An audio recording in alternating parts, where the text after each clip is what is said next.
YouTube శ్రోతలకు అభినందనలు తెలియపరుస్తూ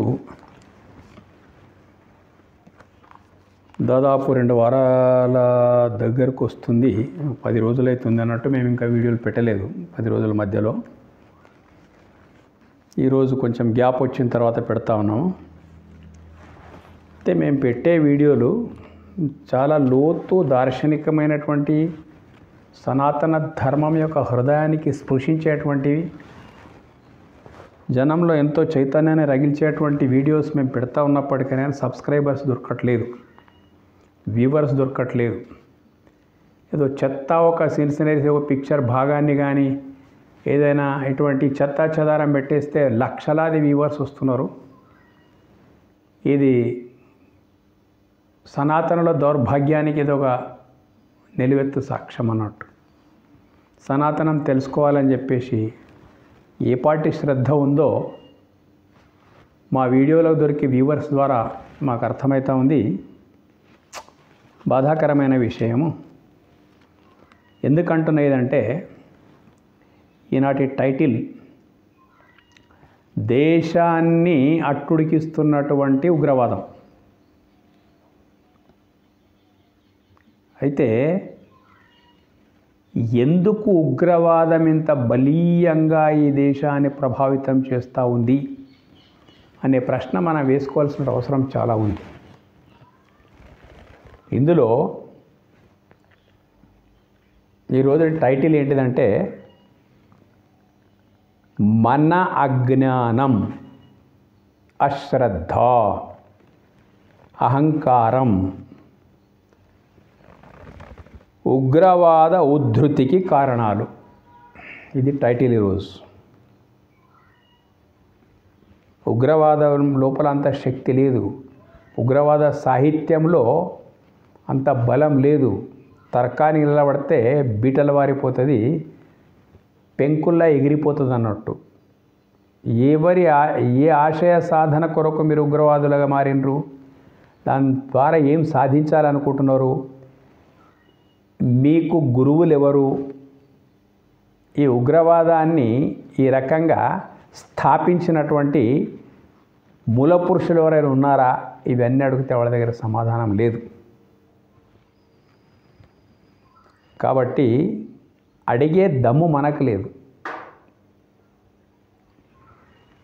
మన అజ్ఞానం, అశ్రద్ధ, అహంకారం ఉగ్రవాద ఉద్ధృతికి కారణాలు అయిపోయినాయి అన్నట్టు. ఇప్పుడు ఒక్కొక్కటి విశ్లేషించుకుందాం. ఇది మృంగుడు పడదు, జీర్ణం కాదు.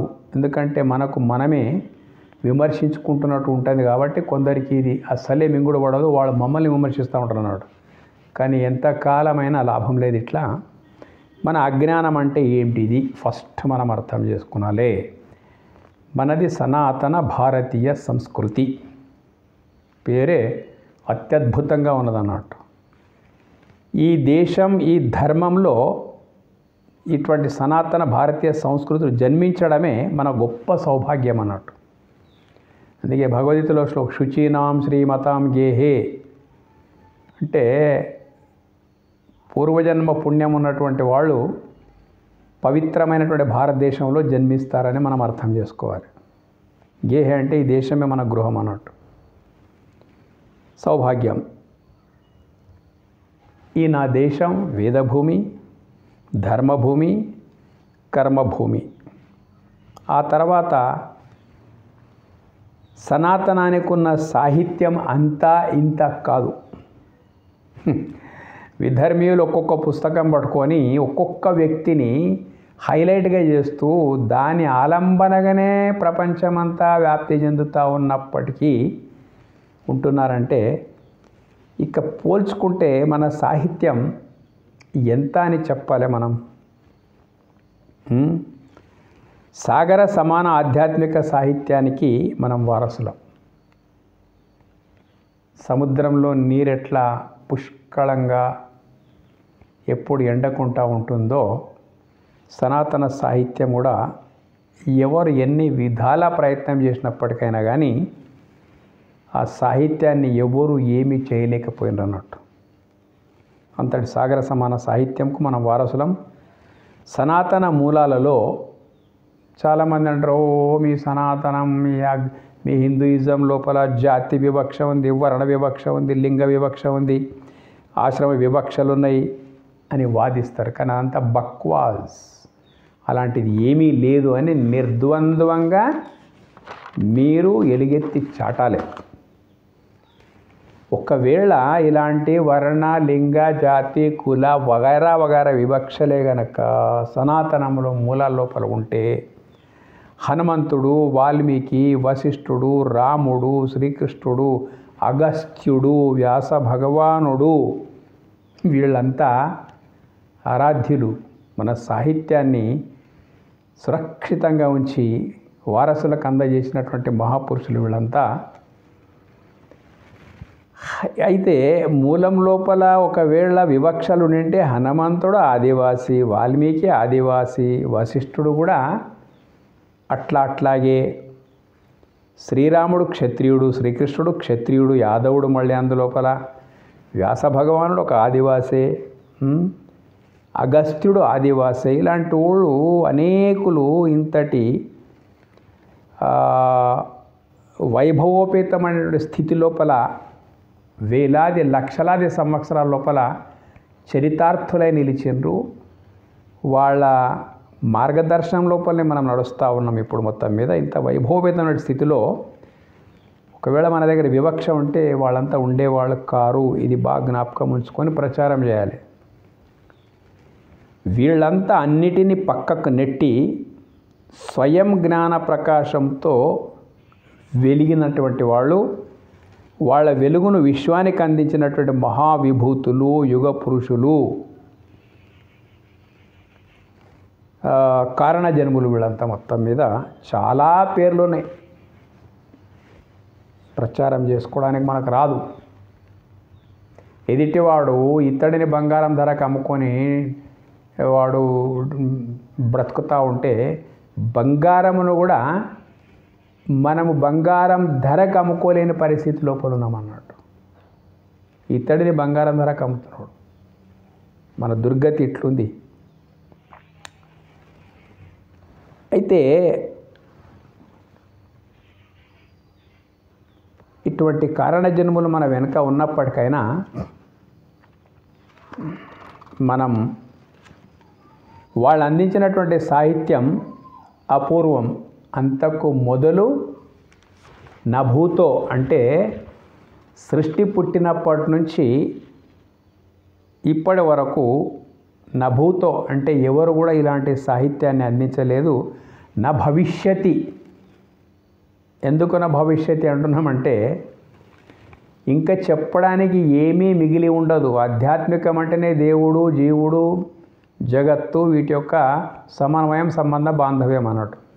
వీటి విషయం ఎంతగా చెప్పబడ్డదంటే ఇంకా చెప్పడానికి ఎవ్వరికి ఏమీ మిగిలి ఉండదు. ఏదో అందులోపల విషయాలు చెప్పుకుంటా తన సొంత ముద్రలు వేసుకొని ఏదో స్టైల్ కొట్టుకుంటూ వచ్చేటువంటి వాళ్ళు తర్కానికి గ్రౌండ్లో ఫుట్బాల్ లాగా ఎగిరిపోతారు అన్నట్టు, నిలబడలేరు. అంతటి నభూతో నా భవిష్యతి అయిన తర్వాత అద్వితీయం, ఇంకోటి దీనికి సాటి లేదన్నట్టు. పరిపూర్ణం. చూడు సనాతన సాహిత్యం ఒక వైభవం. పరిపూర్ణం అని ఎందుకు అంటున్నామంటే ప్రశ్నలకు నిషేధం ఉన్నది. విధర్మీయ లోపల ప్రశ్నలు వేస్తే నిషేధం ఉన్నది. అడగకూడదు, దేవుని విషయం ఎక్కువ అడగకూడదు అంటారు అన్నట్టు. కానీ ఎన్నన్నా ప్రశ్నలు వేసినప్పటికైనా కానీ సనాతన ఋషి పరంపరలో అన్నిటికీ సమాధానం దొరుకుతుంది. అంతేకాదు ఎంత తృప్తికరమైన సమాధానం దొరుకుతుందంటే ఇంకా ప్రశ్నలే మనసులో ఉద్భవించడానికి వీలు లేనంతటి అద్భుతమైన సమాధానాలు దొరుకుతాయి. కాబట్టి సనాతనము పరిపూర్ణ ధర్మం.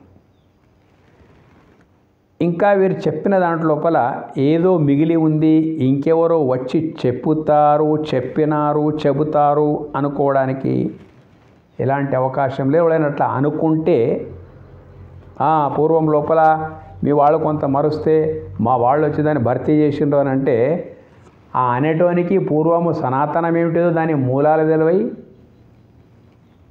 దాని వేర్లు తెలివై వాడికి.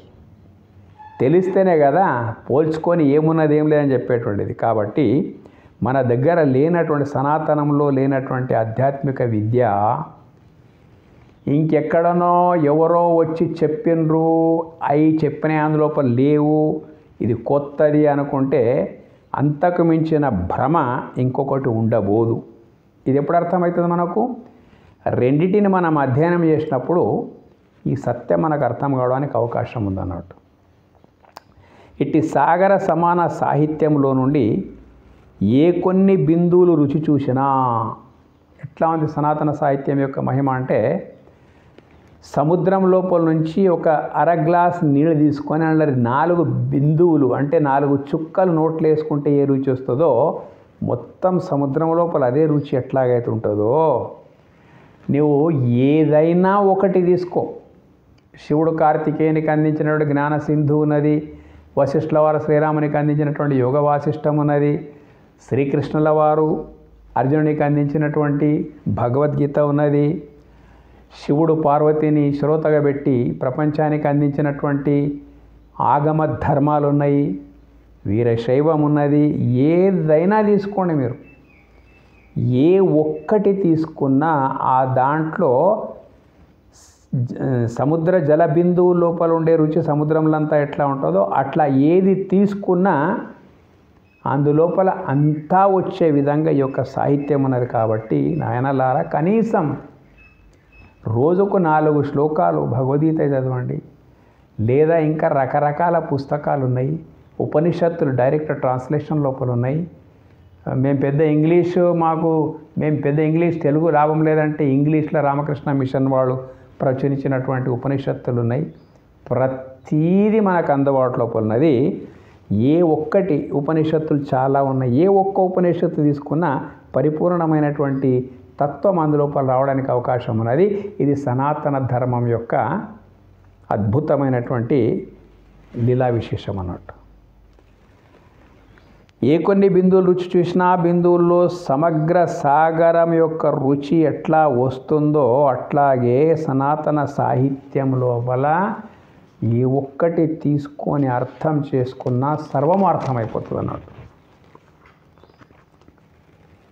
మనమెంత అజ్ఞానులమంటే సుమారు 5000 సంవత్సరాలుగా సాహిత్యానికి రోజుకు దూరం అవుతున్నామే తప్ప, మరీ ఈనాడు లక్షలకొక్కరైనా సనాతన సాహిత్యము చదువుతున్నారంటే అనుకుంటే అది అనుకునే వారి యొక్క అజ్ఞానం అన్నట్టు. లేదు, ఎవరికి కూడా సాహిత్యం ఎడల ప్రీతి లేదు. నీ నీ నీ నీ పూర్వీకులు, నీ ఋషి, నీ గోత్రం ఏంటిది, లేదా నీ పారాయణ గ్రంథం ఏమిటిది, ఆధ్యాత్మికంగా నువ్వు ఎదగడానికి ఏం చదువుతా ఉన్నావు అని అడిగితే నో ఆన్సర్ అన్నట్టు. ఎట్లా లక్షకొక్కరంటే కూడా అతిశయోక్తి కాదేమో. చూడండి, భగవద్గీత ఏమంటున్నానంటే, నాయనల్లారా, నహి జ్ఞానేన సదృశం పవిత్రమిహ విద్యతే. చూడండి, మీరు ఎన్ని సాధనలు ఎంత తపోనిష్ట గరిష్ఠులైనప్పటికైనా కానీ ఆత్మజ్ఞానము బ్రహ్మజ్ఞానముతో సమానమైనటువంటిది, నహి జ్ఞానేన సదృశం, దానికి సమానమైనటువంటిది ప్రపంచం లోపల ఇంకొకటి లేదు, దానికంటే పవిత్రమైనది ఇంకొకటి లేదు, దానికంటే అవసరమైనది కూడా మానవునికి ఇంకొకటి ఏం లేదు. అంతటి నహి జ్ఞానేన సదృశం పవిత్రమిహ విద్యతే. ఇటువంటి జ్ఞానం ఏదైతే ఉన్నదో చాలా గొప్పనైనటువంటి తత్స్వయం యోగ సంసిద్ధ. ఎవనికి దొరుకుతుందంటే స్వయంగా ఎవడు దాన్ని ఆలోచించి స్వయంగా తెలుసుకోవాలనే తపనతో ఉంటాడో వాడి లోపలనే అది ప్రాదుర్భవిస్తుంది జ్ఞానం. తత్స్వయం యోగ సంసిద్ధ కాలేన ఆత్మని విందతి. క్రమేణ క్రమేణ క్రమేణ నీ లోపల రావడానికి అవకాశం ఉన్నది. జ్ఞానం ఎంత గొప్పదైనా అది నీవు అంతర్గతంగా ధారణ చేసి దాన్ని విశ్లేషించుకుంటే నీ అంతరంగం లోపలనే జ్ఞానోదయం అనేది కావడానికి అవకాశం ఉంది. ఇది మనము ఇంతటి అద్భుతమైనటువంటి పరిస్థితిని కూడా లెక్క పెట్టడం లేదు. అయితే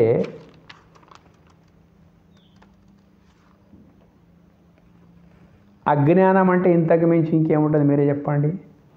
3 కారణాలు చెప్పేసినాం. ఒకటి అజ్ఞానం, ఒకటి అశ్రద్ధ, ఒకటి అహంకారం. ఇంత అందుబాటు లోపల ఉన్నప్పటికైనా, ఇంటి నిండా షడ్రసోపేతమైన భోజనం ఉన్నప్పటికైనా ఒక్క బుక్క కూడా తీసుకొని తినడానికి వాడు సిద్ధం లేడంటే మహారోగిష్టి అయితేనే వానికి ఇంట్లో ఏం వండినప్పటికైనా వాడు తినలేడు. ఇంతటి వైభవపేతమైన సాహిత్యం మనకు అందుబాటులో ఉన్నప్పటికైనా కానీ దాని రుచి చూడడానికి మనం ఇష్టపడడం లేదంటే మనం మహారోగ పీడితులం, అంటే భవరోగ పీడితులం అని అర్థం అన్నట్టు. ఇంతకంటే ఎక్కువ మన అజ్ఞానానికి ఇంకా చెప్పవలసింది ఏముండదు. ఇక ఇంకా ఏంటిదంటే మనకు ఒక పొగరుంది. ఏం పొగరంటే శ్రీరాముడు, శ్రీకృష్ణుడు, కార్తికేయుడు, జనకుడు, గణపతి వీళ్ళందరూ కూడా వారి వారి గురువుల ద్వారా లోతుగా అభ్యసించిన మార్గాలు ఏవైతున్నాయో మనం అస్సలే వాటిపైన నడవడం లేదు. జ్ఞానాంధులుగా మిగిలిపోతున్నాం. దారుణ గాఢ అంధకారంలో మనముంటే అటువంటి చీకటి లోపల ఏ చిన్న మంటకైనా విలువ ఉండునట్టు అఖండ భారతావని అవతలి నుండి వచ్చినటువంటి చిన్నా చితక విశ్వాసాలు ఏవైతే ఉన్నాయి కదా, అవన్నీ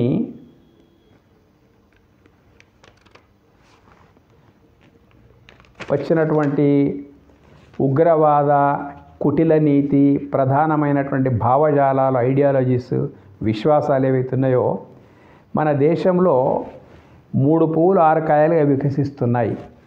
చూస్తూ ఉన్నాం మనం. మొత్తం మీద దేశవ్యాప్తంగా ఉగ్రవాదపు యొక్క నీడలు వలయంలా వ్యాపించి ఉన్నాయి. వార్తలు వింటూ ఉన్నాం. కానీ దాని విరుగుడుకు ప్రభుత్వాలను పక్కకు పెట్టండి, దాని విరుగుడుకు ఎలాంటి తర్కము మనము అవలంబించి విస్తృతమైన పరస్పర ప్రచారం ద్వారా తిప్పికొట్టడానికి సాహిత్యపరమైనటువంటి సభలు లేవు, ఆధ్యాత్మిక సభలు లేవు, ఎక్కడ ఏమీ లేవు. ప్రభుత్వం తన పని తాను చేస్తూ ఉన్నది.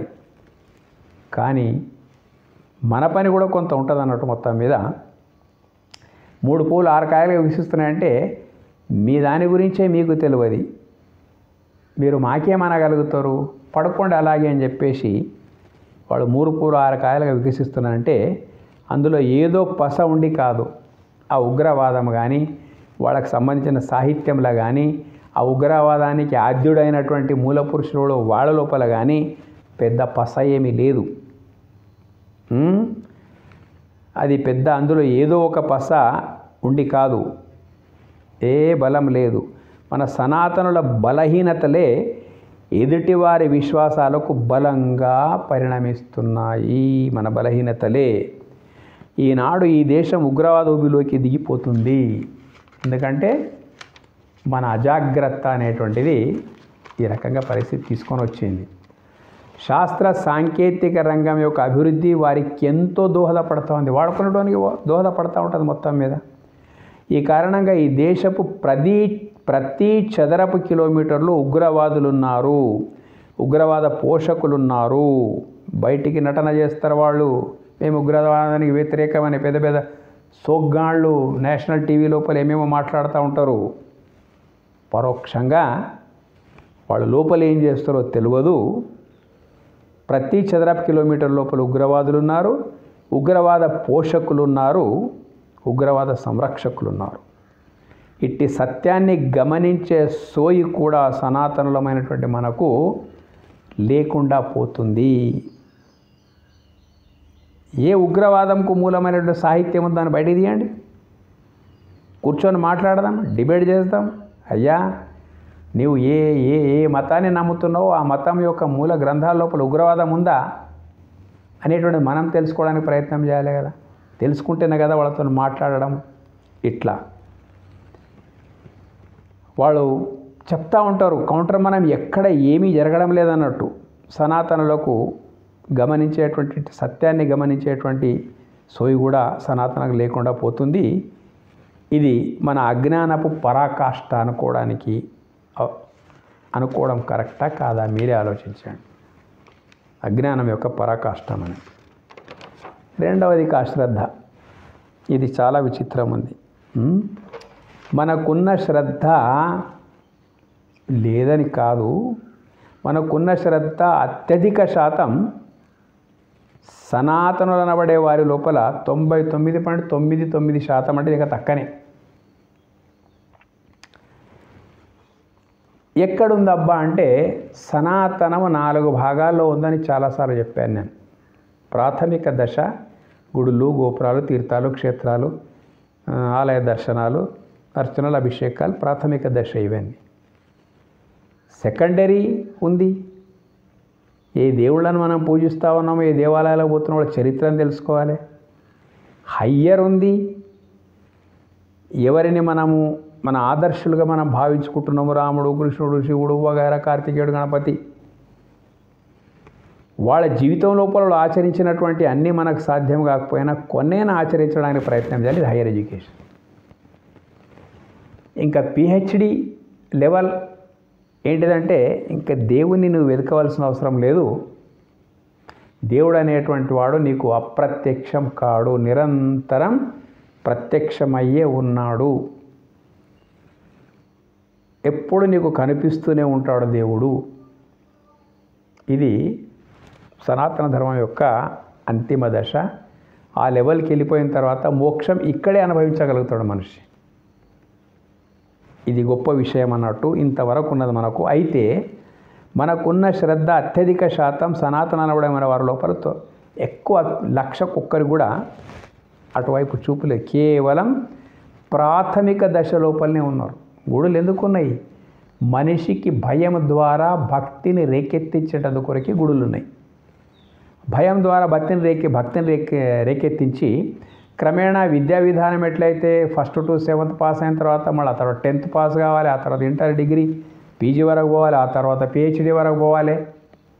లేదు మన దగ్గర. ఎంత గొప్ప విద్వాంసులైనా, ఎంత గొప్ప ఐఐటి వాళ్ళైనా, ఎంత గొప్ప ఐపీఎస్ ఐఏఎస్లైనా, ఎంత గొప్ప ప్రొఫెసర్లు అయినప్పటికైనా కానీ ప్రాథమికాన్ని వీడడం లేదు. వీడకూడదు కూడా. కానీ ఉన్నత స్థితికి ఎదగడం లేదు. ఏ ఒక్క ధన్యాత్ములు ఎదుగుతా ఉన్నారో వాళ్ళ మన మధ్య లోపలికి వచ్చే అవకాశాలు కూడా లేకుండా పోతున్నాయి.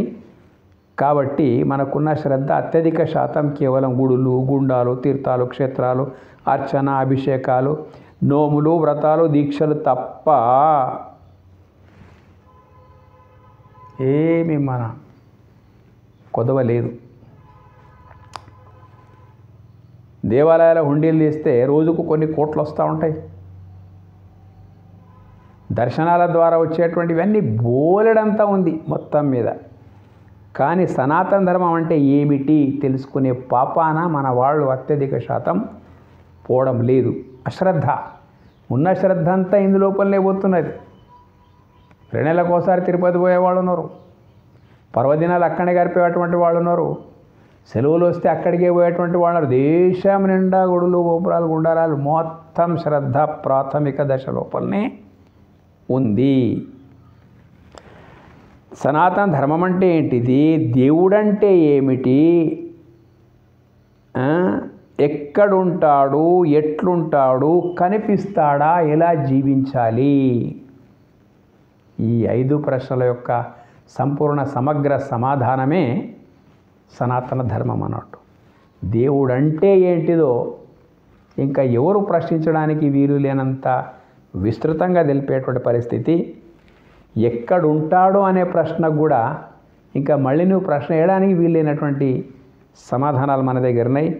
ఎట్లుంటాడో అనేటువంటి ప్రశ్నకు కూడా ఆ మాట నీకు తెలిస్తే ఎట్లుంటాడనే ప్రశ్న కూడా నువ్వు మింగవలసి వస్తుంది. కనిపిస్తాడా అనేటువంటి ప్రశ్న చాలామందికి ఉన్నది అన్నట్టు. దేవుని చూసేందుకు కొరకే దేవాలయాలకు పోతూ ఉంటారు. కనిపిస్తాడా అనేటువంటి మాటకు వచ్చేస్తే దీనికి కూడా అత్యద్భుతమైన ఎంత గొప్ప సమాధానం ఉందంటే భగవద్గీతలో ఇవన్నీ ఉన్నాయన్నట్టు మొత్తం మీద. ఇటువంటి అన్నిటికీ సంపూర్ణ రీతి లోపల సమాధానం. మళ్ళీ నువ్వు ప్రశ్నని అడగవు, అడగాలని నీకు అనిపించవు. అంతటి పరిపూర్ణమైన రీతి లోపల దేవుడు అంటే ఏమిటి, ఎక్కడుంటాడు, ఎట్లుంటాడు, కనిపిస్తాడా, ఎలా జీవించాలి అన్నిటి కూడా పరిపూర్ణమైన స్థాయి లోపల మనకు సనాతన ధర్మం యొక్క సాహిత్యం సమాధానం ఇచ్చింది. కానీ ఇటువంటి విషయాలపై అస్సలే మనకు శ్రద్ధ లేదు. కనీసం వార్తాపత్రికలు లేదా స్మార్ట్ ఫోన్లో నెట్లో వార్తలు తదితరమైనటువంటి ఏవైతే బ్రాడ్కాస్ట్ అవుతూ ఉంటాయో వాటికి ఇచ్చే సమయము, వాటికి ఇచ్చేటువంటి శ్రద్ధ సనాతన సాహిత్యానికి ఇచ్చిన దాఖలాలే మన సనాతనుల లోపల లేవు. ఇది సనాతనుల యొక్క అశ్రద్ధకు పరాకాష్ట. ఇక మిగిలింది అహంకారం. ఎట్లా ఉంది అహంకారం అంటే, ఏమి పాడు రోజులు వచ్చినాయో శ్రీకృష్ణుడు అవతారం తీసుకొని వచ్చిన తర్వాత సాందీపునికి తన గురువుగా స్వీకరించాడు. శ్రీరాముడు అవతారం తీసుకొని వచ్చిన తర్వాత అతడు వశిష్ఠ మహర్షిని గురువుగా స్వీకరించాడు. విశ్వామిత్రుడు విద్యాగురువు, మోక్ష గురువు వశిష్ఠుడు అన్నట్టు.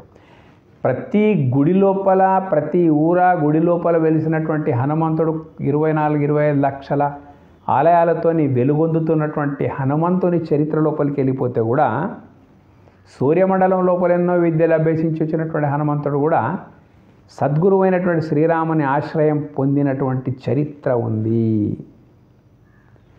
కానీ వాళ్ళ పేరు చెప్పుకుంటాం. కుమారస్వామికి సాక్షాత్ శివుడే గురువు, ఆ తర్వాత గణపతికి కూడా శివుడే గురువు, పార్వతీదేవి కూడా శివుడే గురువు. ఇట్లా చరిత్ర లోపలికి వెళ్ళిపోతే చాలా విచిత్రమైనటువంటి విషయాలు. గురు పరంపర అనేది మన చరిత్ర లోపల ఉన్నది. గురుభక్తి ఈ రోజు లోపల శూన్య స్థితి లోపలికి వెళ్ళిపోయింది. అవతార పురుషులు గురువుల సహకారంతో వెలుగొందినటువంటి చరిత్ర మనకున్నప్పటికైనా కానీ మహాపురుషులు ఎవ్వరూ గురువులు, గురుమంత్ర దీక్ష లేకుండా ఎవరు లేరు. ప్రతి ఒక్కరికి గురువు ఉన్నాడు, గురుమంత్ర దీక్ష ఉన్నదన్నట్టు. ఆ పరంపరలో నుండే మనం వచ్చినాము. ప్రతినిత్యం ఆ పరంపర లోపల నుంచి వచ్చి మన పని ఏంటిదంటే, ప్రతినిత్యం వాళ్ళ బొమ్మలు పెట్టుకుంటాం, చిత్రపటాలు ఇళ్ళ లోపల పెట్టుకుంటాం, వాటికి ఇట్లా స్పృశించి మొక్కుతాము, వారి ఆలయాలను సందర్శిస్తాం, వారే మనకు పూజనీయులుగా పూజిస్తాం. ఇదంతా బాగానే ఉంది. కానీ పరోక్ష, నీకు తెలియకుండానే నీ లోపల ఉండేటువంటి పరోక్ష గురుభక్తి అంటది నీ మొత్తం మీద. అయితే చిత్రపటాలతో అయ్యేది ఏమీ లేదు. బాగా జ్ఞాపకం ఉంచుకుంటే, నీకు జిజ్ఞాస దేవుని విషయం లోపల తెలుసుకోవాలని ఉంటే, రోగి ఎట్లయితే వైద్యుని ఆశ్రయిస్తాడో, భవరోగం అనేది నీకున్నదని నీకు అర్థమైపోతే ఖచ్చితంగా సద్గురువుని ఆశ్రయించి తీరుతావు. కానీ మనం ఎవరిని పూజిస్తున్నామో వాళ్ళ జీవిత చరిత్రలు ఇట్లా గురు ప్రధానమైన ఉన్నప్పటికైనా కానీ గురు శరణాగతి ఈ రోజు లోపల శూన్యమైంది. రాముడు కావాలి, రాముడు నడిచిన బాట వద్దు. కృష్ణుడు కావాలి, కృష్ణుడు నడిచిన బాట వద్దు. హనుమంతుడు కావాలి, హనుమంతుడు నడిచిన బాట వద్దు. శివుడు కావాలి, అయ్యప్ప కావాలి, దత్తాత్రేయుడు కావాలి, ఇంకా ఎందరెందరో కావాలి, ఏం తప్పులేదు. ఇత్యాదులందరూ కావాలి. కేవలం మొక్కడానికి, మొక్కి చేతులు దులుపుకోవడానికే తప్ప మనం వాళ్ళందరూ కావాలి ఇంతవరకు చెప్పినటువంటి వాళ్ళు. కానీ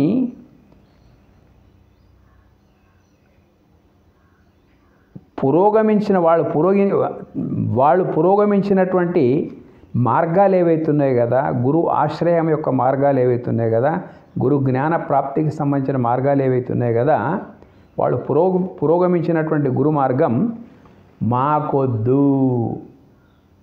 ఈ చదువులు మాకొద్దు అని సినిమా వచ్చింది, ఈ గురువులు మాకొద్దు, ఈ పుస్తకాలు మాకొద్దు, ఈ సనాతన ధర్మ యొక్క గ్రంథాలు మాకొద్దు, ఇది ఒక సినిమా చేయాలన్నట్టు మొత్తం మీద. వాళ్ళు కావాలి, కానీ వాళ్ళు పురోగమించినటువంటి గురు మార్గం అనేటువంటిది మాకొద్దు. మళ్ళా ఇంకా ముంగడి పోయి చాలా స్టైలిష్గా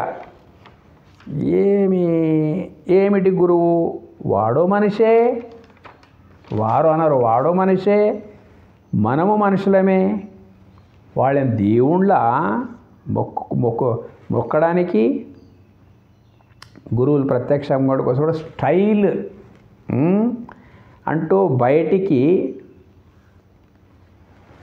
మాటల్లో అనకపోయినా లోపల మాత్రం ఇటువంటి తలంపులే ఉంటాయన్నట్టు మన సనాతనమైనటువంటి మన వాళ్ళకు మొత్తం మీద. కాబట్టి ఇది మన సనాతనుల అహంకారానికి పరాకాష్ట. ఎందుకంటే మనిషి మనసు ఉక్కు లాంటిది. ఆ ఉక్కును డైరెక్ట్ ఏ వస్తువును తయారు చేయలేము. కొలిమిలో పెట్టి వేడి చేసి కరగబెట్టిన తర్వాతే ఏమైనా ఒకటి వస్తువును తయారు చేయవచ్చు. అట్లాగే మనిషికి గురుభక్తి అనేటువంటిది ఈ మనసును మెత్తపరచడానికి ఒక కొలిమి లాంటిది అన్నట్టు. గురువు యొక్క ఆశ్రయము గురుభక్తి అనేటువంటిది ఉక్కు ముక్క లాంటి మనసును మెత్తపరిచి తన ఆధీనం లోపల తీసుకునేటందు కొరకు, ఆ మనసును తన స్వాధీనం లోపల తీసుకునేటందు కొరకు ఈ మనస్సును కొలిమి లోపల పెట్టి మెత్తపరచడం ఏతున్నదో అటువంటి ప్రయత్నమే సద్గురువు యొక్క ఆశ్రయం అన్నట్టు.